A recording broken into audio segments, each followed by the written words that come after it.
Ethan recognized the dog before the dog recognized him. Rain clicked softly against the front windows of Briggs Pawn and Loan, a narrow shop wedged between a laundromat and a closed hardware store on the edge of Jacksonville, North Carolina.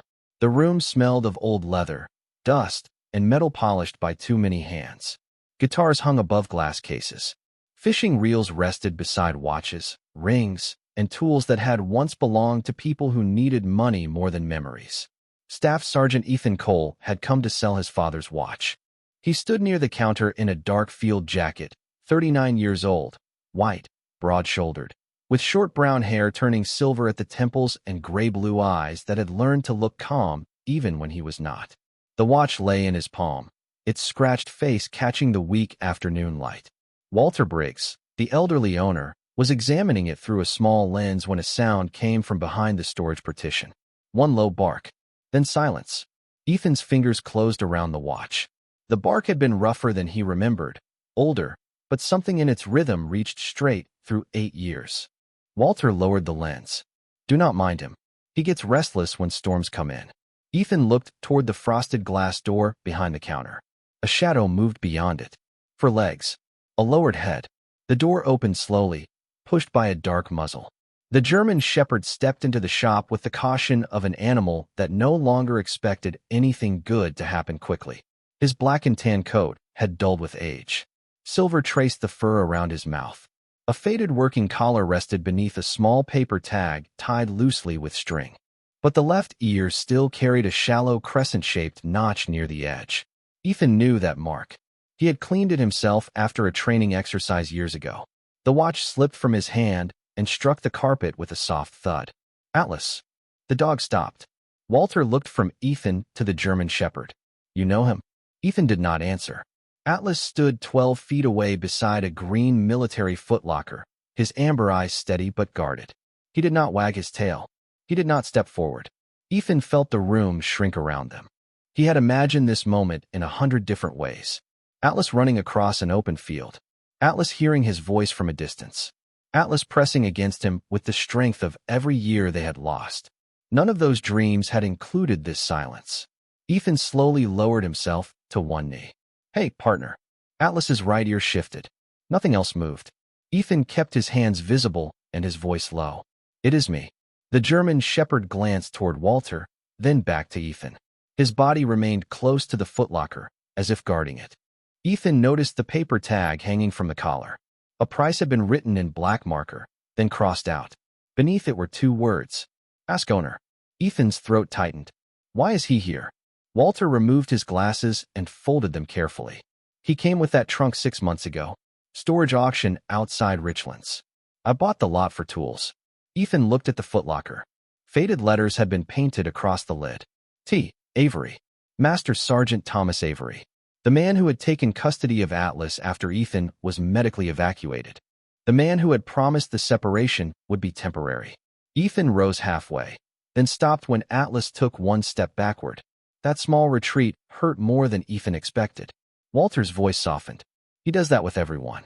Ethan stared into the dog's eyes. Somewhere behind the caution, he searched for the old recognition, the quick intelligence, the bond they once shared without words. Atlas, he said again. The dog turned his face away. Outside, thunder rolled over the city, deep and distant. Ethan looked down at his father's watch on the floor, then at the old K9 beside the military trunk. He had entered the shop prepared to sell one piece of his past. Instead, the past was standing in front of him, wearing a price tag and refusing to come home. 8 years earlier, Atlas had never needed Ethan to repeat a command. The German shepherd read him through smaller things. A change in breathing. A shift of weight. The way Ethan's left hand closed before he spoke. They had trained together at Camp Lejeune under gray winter skies, moving across wet grass while instructors shouted directions over the wind. Atlas had been 3 years old then, lean and restless, with a black saddle across his back and amber eyes that missed nothing. Ethan was 31, still carrying the easy confidence of a man who believed discipline could solve almost anything. Before every exercise, he tapped the toe of his right boot 3 times. Atlas would look up. Find your way home, Ethan would say. It was not an official command. It belonged only to them. Sometimes it meant return to his side. Sometimes it meant search the path they had just traveled. Sometimes it meant the work was over and they could breathe again. Atlas always answered the same way. He placed one front paw across Ethan's boot. That small gesture became their promise. They worked checkpoints, cargo inspections, and long training rotations where dust found its way into every seam of clothing. At night, Atlas slept near Ethan's cot, one ear lifting whenever Ethan moved. The other Marines joked that the dog knew Ethan's thoughts before Ethan did. Maybe he did. During crowded briefings, Atlas watched the door. During quiet hours, he rested his head against Ethan's knee. They were not simply handler and K9. They were two lives trained to notice when the other was not all right. The last time Ethan saw Atlas in uniform began beneath a sky the color of sand. Their transport team was moving supplies between field stations when a sudden storm turned the road into a wall of dust. Visibility dropped to less than 20 feet. Vehicles slowed. Radios broke into fragments of static. Ethan remembered Atlas pressing close to his leg, calm despite the wind striking the side of the truck. Then came confusion. Orders changed. Ethan was taken to a medical unit after an equipment accident left him disoriented and unable to continue. He kept asking for Atlas. A corpsman told him the dog was safe. Another said Atlas had been transferred with the remaining team. By the time Ethan was cleared to travel, Atlas was already gone. Master Sergeant Thomas Avery called 3 days later. His voice was steady, almost reassuring. "I have him," Thomas said. "Temporary placement. You focus on healing." Ethan believed him. He had no reason not to. Weeks became months. His medical separation moved faster than expected. Paperwork traveled to old addresses. Calls went unanswered. One letter from the K9 program stated that Atlas had been retired and adopted by an approved military family. No location was provided. "Privacy rules," they said. Ethan wrote back. Then again, every envelope returned with a new stamp and no answer. He told himself Atlas had a yard, a warm bed, and someone who understood working dogs. He repeated that story until it almost sounded true. Back in the pawn shop, rain tapped harder against the windows. Ethan remained on one knee, looking at the animal who had once known every breath he took. Atlas stood beside Thomas Avery's footlocker with his head slightly lowered. The years had changed both of them. Ethan slowly extended one hand, palm down. Atlas watched it, then looked toward the old trunk. Walter came around the counter and stopped several feet away. "He sleeps beside that box every night," he said. "Will not let me move it far." Ethan's eyes stayed on Atlas. "Did he come with any records?" "A few papers. Some letters. I did not read them." Walter glanced toward the footlocker. "The lock is still sealed." Ethan swallowed. Somewhere inside that box might be the missing years. Somewhere inside this dog might still be the memory of home. He lowered his hand and did not move closer. "I can wait," he whispered. Atlas's left ear lifted just once. Atlas's left ear remained lifted for only a moment, but Ethan saw it. He had spent years reading that dog through movements other people would miss. The slight turn of the head, the pause before a breath, the way one paw shifted when a familiar sound reached somewhere deeper than training. Ethan stayed where he was. No reaching, no forcing. Walter moved quietly behind the counter, giving them space. Rain rolled down the front windows in silver lines, and the old shop seemed to narrow around the distance between man and dog. "He was with Thomas Avery," Ethan said. Walter nodded. "The name was painted on the trunk. That is all I knew at first." Ethan looked at the faded letters on the footlocker. Thomas had been patient, exact, the kind of Marine who folded maps along the same creases every time. He had trained handlers to trust the dog before trusting their own fear. After Ethan left the service, Thomas had called twice more. The first call came from a number Ethan did not recognize. The second reached an apartment he had already moved out of. By the time Ethan returned the message, the number had been disconnected. He spent years believing the silence meant Atlas had settled somewhere safe. He never considered that Thomas might have been searching too. Walter leaned against the glass case. The storage company said the unit had gone unpaid after the owner passed away. Ethan's eyes lifted. "Thomas is dead. Almost a year now." The words landed softly, but they carried weight. Ethan lowered his gaze. Another person he had meant to contact. Another door closed before he reached it. Walter continued.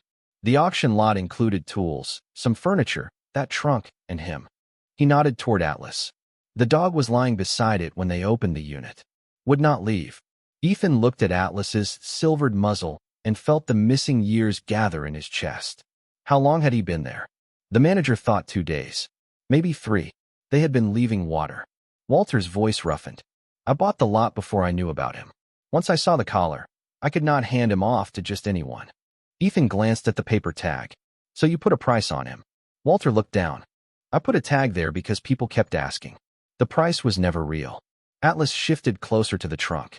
His body touched the metal edge as if the box were the last fixed point in a world that had moved too many times. Ethan understood. After his medical separation, he had moved through 3 apartments in 4 years. He kept his belongings packed. He slept lightly. He never bought furniture he could not carry alone. In the bottom drawer of every bedroom stood the same empty leash, coiled carefully, waiting for a dog who was supposed to be happy somewhere else. Did Thomas leave instructions? Ethan asked. Walter reached beneath the counter and removed a small envelope stained at one corner. This was taped under the trunk lid. I could not open the lock, but the envelope had your name. Ethan stood slowly. Atlas watched him, but did not retreat. Walter handed over the envelope. The handwriting was Thomas's. Ethan Cole. If found, do not separate the dog from the footlocker. Ethan traced the letters with one thumb. Beneath his name, Thomas had written an address that was 7 years out of date. The address explained the silence. It also deepened it. Ethan looked toward Atlas. He tried to send you back. The dog's eyes shifted to the envelope. Ethan knelt again and placed it on the floor between them. Atlas stepped forward half a pace, lowered his nose, and breathed in. His ears softened. Ethan did not move. A low rumble came from Atlas's chest, not a warning, but a sound of uncertainty. Ethan remembered the same sound from long nights after difficult missions, when the dog needed time before sleep. I know, Ethan whispered. Too many places. Too many hands. Atlas looked at him fully for the first time. Ethan raised his right foot and tapped the toe of his boot once. The dog's head tilted. Ethan tapped a second time. Atlas took one careful step away from the trunk. Ethan's heart began to pound. He lifted his boot for the third tap, then stopped. Some memories should not be rushed. Across the shop, thunder faded into the distance. Atlas stood between the old footlocker and the man he had once followed everywhere, waiting for the final sound. Ethan let the third tap fall against the floor. The sound was small, almost lost beneath the rain, but Atlas heard it. The German shepherd froze. His ears lifted. His eyes widened, not with fear, but with the sudden strain of memory. Ethan kept his hands at his sides. Find your way home, he said. Atlas did not move at first.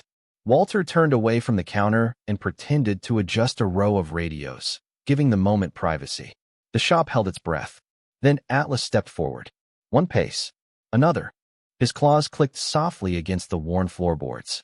He stopped within reach of Ethan and lowered his nose toward the Marine's right wrist.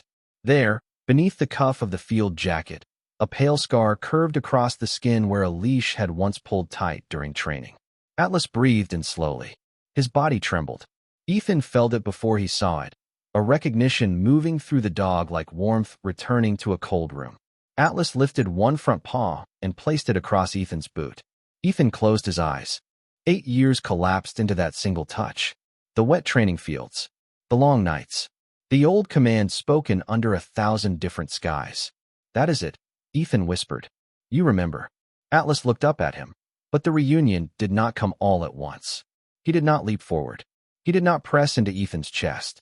Instead, he kept one paw on the boot and watched him carefully, as if asking whether this person would disappear too. Ethan understood. He lowered himself fully to the floor and sat beside the footlocker, leaving space between them. I am not going anywhere.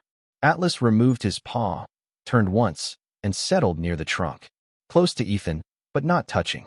Walter came from behind the counter carrying a bowl of water and set it nearby. He has been moved 6 times since Avery passed, he said quietly. The storage company, county shelter, a temporary foster, then back to the auction office.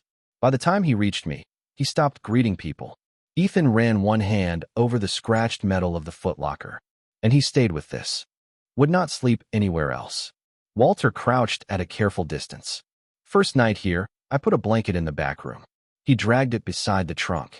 Ethan looked at the crossed-out price tag hanging from Atlas's collar. How much were you asking? Walter gave a tired smile. Nothing. Not really. He reached over and untied the tag. I wrote a number to keep curious people from treating him like merchandise. Anyone serious had to ask me first. The tag came free. Beneath it, the old collar showed a faint indentation where a military identification plate had once been attached. Why did you keep him? Ethan asked. Walter looked toward a framed photograph near the cash register.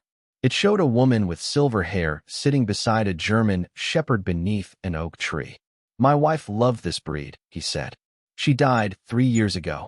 When I saw Atlas guarding that trunk, I knew what waiting looked like. Ethan lowered his gaze. Atlas shifted closer by several inches. His shoulder brushed Ethan's knee, then pulled away. The touch lasted less than a second. It was enough to make Ethan's breath catch.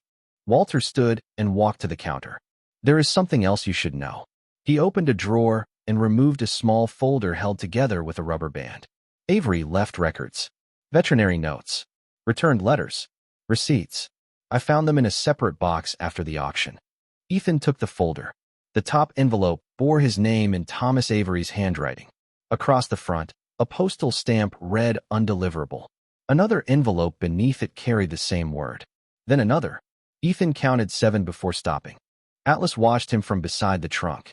He kept trying, Ethan said. Walter nodded. So did the dog. Ethan opened the first letter, but a sound from outside made Atlas rise. A pickup truck had stopped in front of the shop.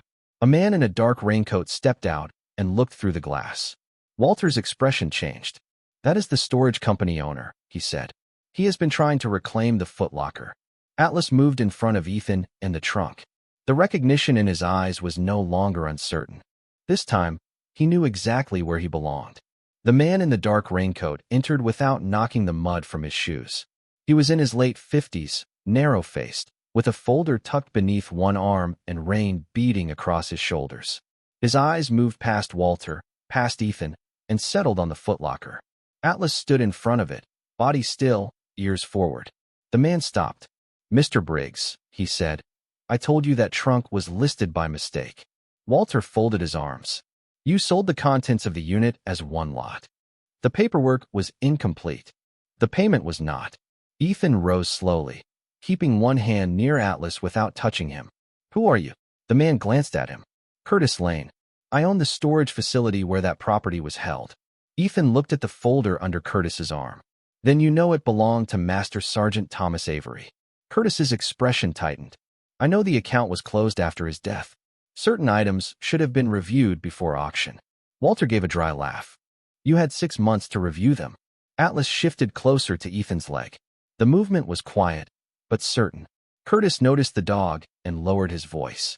The animal was not legally part of the unit. He was found inside it, Walter said. Alive, waiting beside that trunk, which created a liability problem. Ethan's jaw hardened. He is not a problem. Curtis opened the folder and removed a printed form. I am here to reclaim the footlocker until ownership is established. Atlas gave a low rumble. Ethan placed his hand gently against the dog's shoulder. Easy. The sound stopped, but Atlas did not move. Walter stepped between Curtis and the trunk. Ownership was established when I bought the lot. Curtis held out the form. Not if personal military records were included. Ethan looked at the returned letters in his hand. 7 envelopes. 7 attempts to find him. These were addressed to me. Curtis said nothing. Ethan continued. And that dog was assigned to me before he was transferred to Avery. Then you can file a claim. I am filing it now. The rain struck the windows harder, filling the pause between them. Curtis looked toward the old German shepherd. That dog has been through county custody. There may be adoption restrictions. Walter walked behind the counter and opened a small metal cash box. He removed a receipt, a vaccination record, and a folded county release form. Already handled, he said. The shelter cleared him to my care after no claimant appeared. I paid every fee. Curtis's confidence wavered. Walter placed the papers beside the folder of letters. You came for the trunk because you know there is something inside. Atlas turned his head toward the footlocker. Ethan saw it then. The dog was not merely guarding the box. He was waiting for it to be opened. Ethan crouched beside the lock. Do you have the key? Walter reached beneath the counter and lifted a small brass key tied to a red cord. Found it taped behind Avery's photograph. Curtis stepped forward. You should not open that until legal review. Atlas moved between him and Ethan. No bark, no raised fur, just a steady barrier of black and tan muscle and memory. Curtis stopped. Ethan took the key. The red cord felt worn smooth by years of handling. He inserted it into the lock. Before turning it, he looked at Atlas. The dog's ears softened. Ethan tapped the toe of his boot 3 times. Atlas placed one paw across it. This time, there was no hesitation. Ethan turned the key. The lock opened with a dull click. Inside lay a folded military leash, a stack of letters bound with twine, several photographs, and a small recorder wrapped in a handkerchief. On top of everything sat a note in Thomas Avery's handwriting. Walter read the first line over Ethan's shoulder and covered his mouth. Ethan lifted the paper. It said, "I never owned Atlas. I was only keeping him safe until his Marine found the way home." Atlas leaned fully against Ethan's side at last. The old dog's weight was warm, solid, and trusting. Ethan lowered his forehead to the silvered fur between Atlas's ears. For the first time in 8 years, the distance between them was gone. Behind them, Curtis quietly closed his folder. Walter turned away toward the rain-streaked window. Ethan held the leash in one hand and Atlas with the other, while the open footlocker waited to tell the rest of the story. For a long moment, no one spoke. The rain softened against the windows, and the small shop filled with the quiet sounds of Atlas breathing and the old wall clock ticking above the register. Ethan remained beside the open footlocker, one hand resting on the German shepherd's shoulder while the other held Thomas Avery's note. The words were simple, but they carried the weight of every year Ethan had spent believing he had failed. Walter stepped closer and lifted the recorder from the handkerchief. "There is a label," he said. Ethan looked down. The tape across the back read for Ethan, "If Atlas ever finds him." Curtis Lane remained near the door, no longer arguing. His folder hung loosely at his side. Walter placed the recorder in Ethan's palm. "Batteries are fresh. I checked it once, but I did not play it." Ethan nodded and pressed the button. Static whispered through the speaker. Then Thomas's voice emerged, older than Ethan remembered, but steady. "Ethan, if you are hearing this, then Atlas did what I always knew he would do. He waited longer than any dog should have to wait." Atlas lifted his head at the sound and looked toward the recorder. "I tried to reach you after your separation," Thomas continued. "Letters came back. Numbers changed. Records were wrong.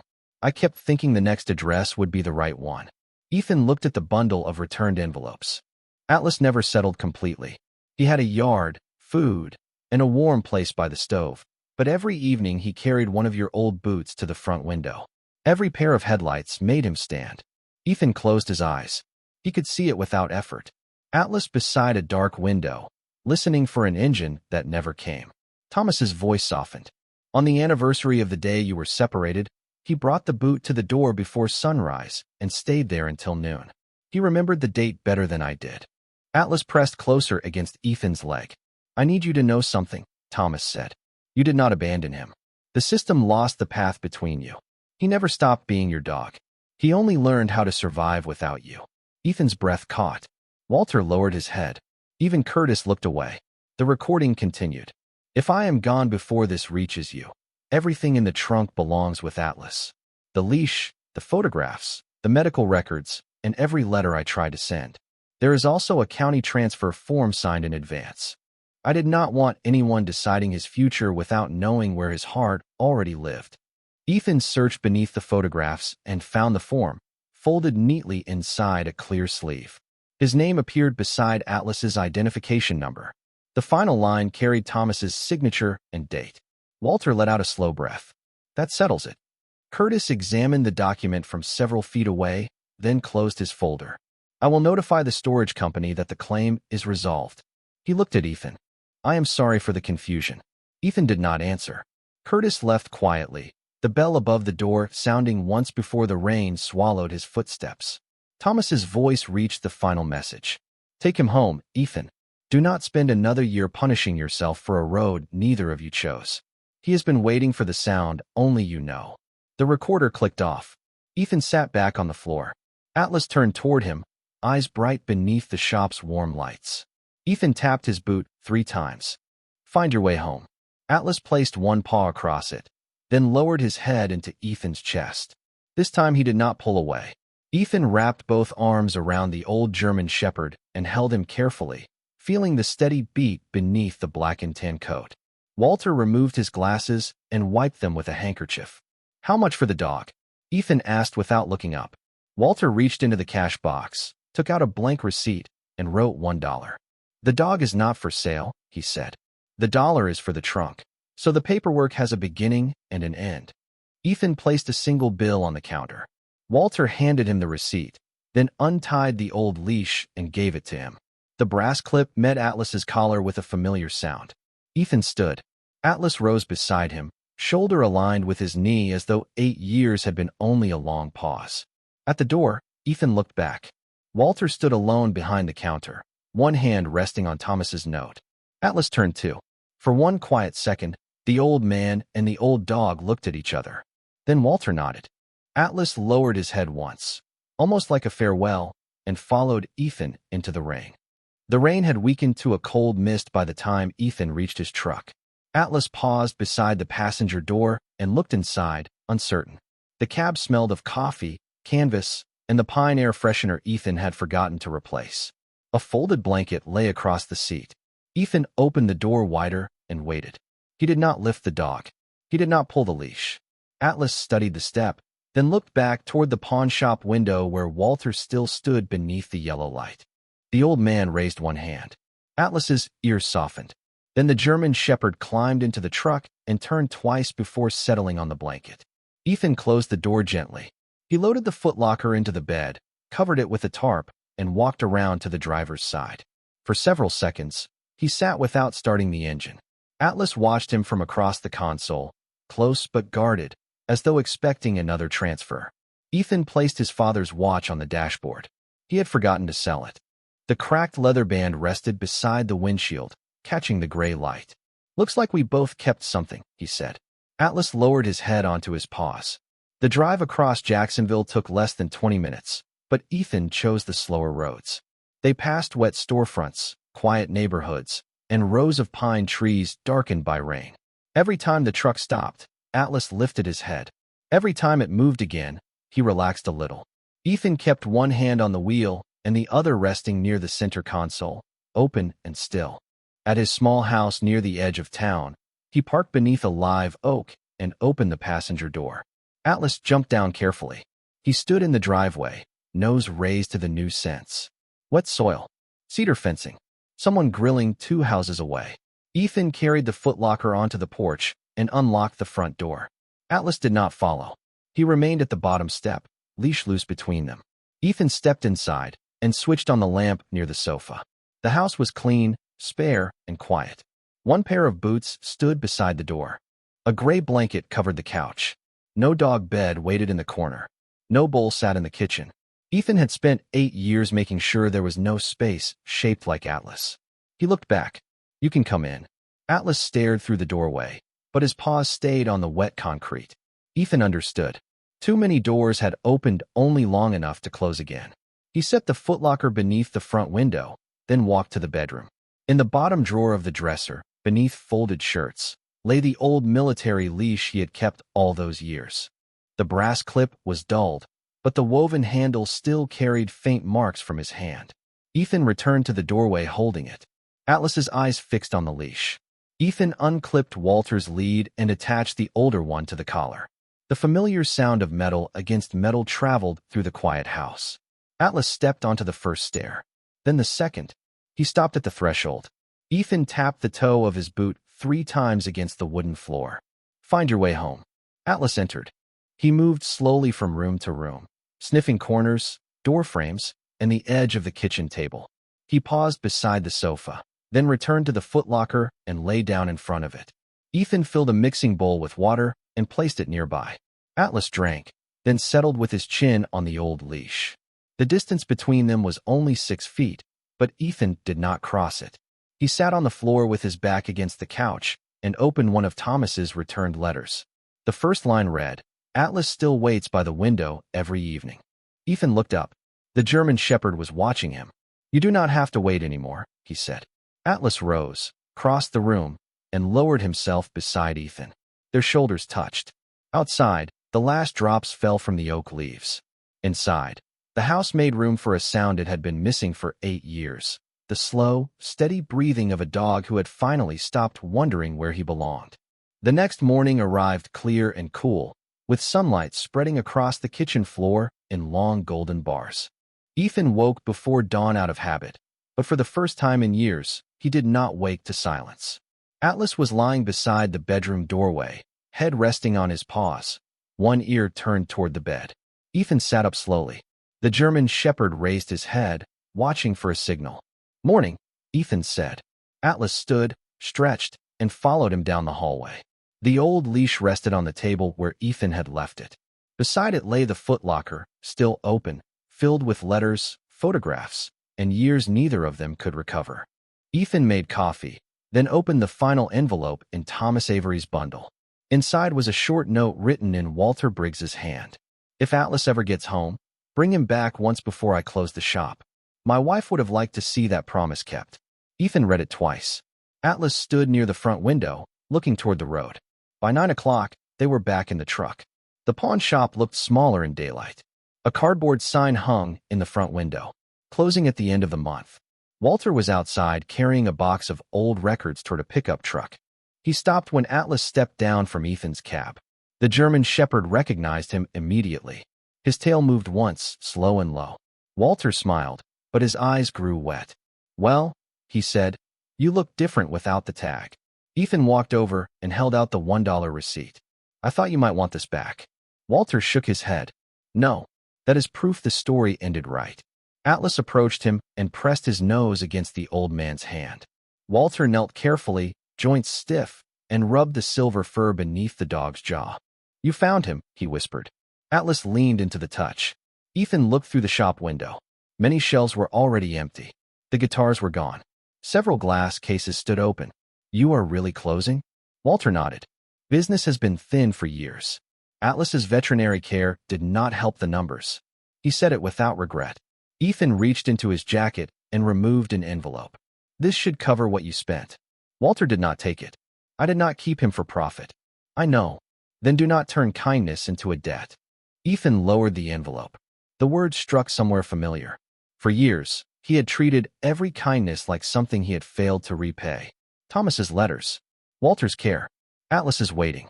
He was still learning that some things were not accounts to settle. Walter stood and looked at the photograph near the register, the one of his wife beside her German Shepherd. "There is one thing I would take," he said. Ethan nodded. Walter reached into his shirt pocket and unfolded a small photograph. It showed Atlas lying beside the footlocker during his first week at the shop, sunlight across his back. "Would you sign the date on this?" The day he went home. Ethan took the photograph and wrote the date beneath the image. Walter placed it beside his wife's picture. 2 German Shepherds. 2 different lifetimes. 1 quiet shelf. Atlas sat between the men, looking from one to the other. Ethan understood then that reunion always asks someone else to let go. Walter had cared for Atlas long enough to become part of the dog's story, and now he was stepping aside without asking to be remembered. Ethan offered his hand. Walter took it. The handshake lasted longer than either man expected. "You gave him 6 months I can never repay," Ethan said. Walter looked at Atlas. "He gave me 6 months I needed." Outside, a delivery truck passed, stirring dry leaves along the curb. Walter crouched once more and placed both hands against Atlas's neck. "You keep him moving forward," he said. "Do not let him spend the rest of his life looking backward." Ethan felt the weight of that instruction. It was meant for both of them. Atlas touched his nose to Walter's cheek, then returned to Ethan's side. No one called it goodbye. Walter walked back into the shop and turned the sign from open to closed. Ethan clipped on the old leash. Atlas looked once through the glass, where Walter stood beside the 2 photographs. Then the German Shepherd faced the road. Ethan tapped his boot 3 times. Atlas placed one paw across it, lifted his head, and walked with him toward the truck. That evening, the house felt different before either of them crossed the threshold. The late sun rested against the windows, warm and amber, turning the floorboards the color of honey. Ethan carried the footlocker inside and placed it beneath the front window, where Atlas could see the road without having to wait beside it. The old leash hung from a hook near the door. It was no longer hidden in a drawer. Atlas moved through the rooms with more confidence than he had the night before. He drank from the metal bowl Ethan had bought on the way home, then stood in the kitchen while Ethan opened a bag of dog food and laughed quietly at how carefully the old German shepherd watched every motion. Some things did not change, Ethan said. Atlas's tail moved once. After dinner, Ethan spread the photographs from Thomas Avery's footlocker across the coffee table. There was Atlas as a young working dog, standing alert beside a transport vehicle. Atlas asleep with one paw over Ethan's boot. Atlas sitting beside Thomas on a porch in winter, silver just beginning to show around his muzzle. The years were all there. Not lost exactly. Kept by other hands until Ethan was ready to see them. He placed Walter's $1 receipt beside the photographs and set his father's watch near it.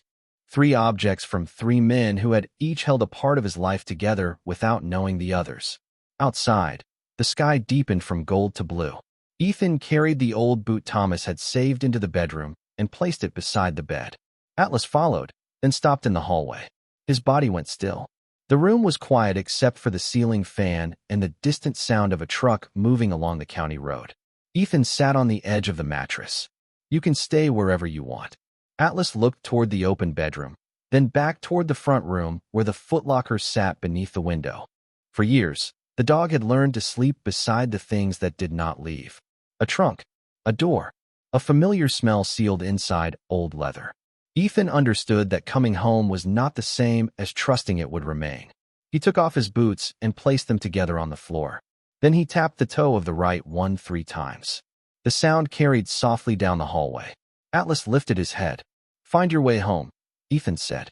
The German shepherd took 1 step forward, then another. He crossed the doorway slowly, circled once beside the bed, and lowered himself with a long breath. His shoulder rested against Ethan's boot. Ethan reached down and placed one hand on the silvered fur along Atlas's neck. Neither of them moved for a while. The house settled around them, pipes cooling, wood shifting, night pressing gently against the windows. Ethan thought about the years he had spent believing that loyalty meant never losing the path. Thomas had taught him otherwise. Walter had too. Sometimes loyalty was the people who kept a promise when the road disappeared.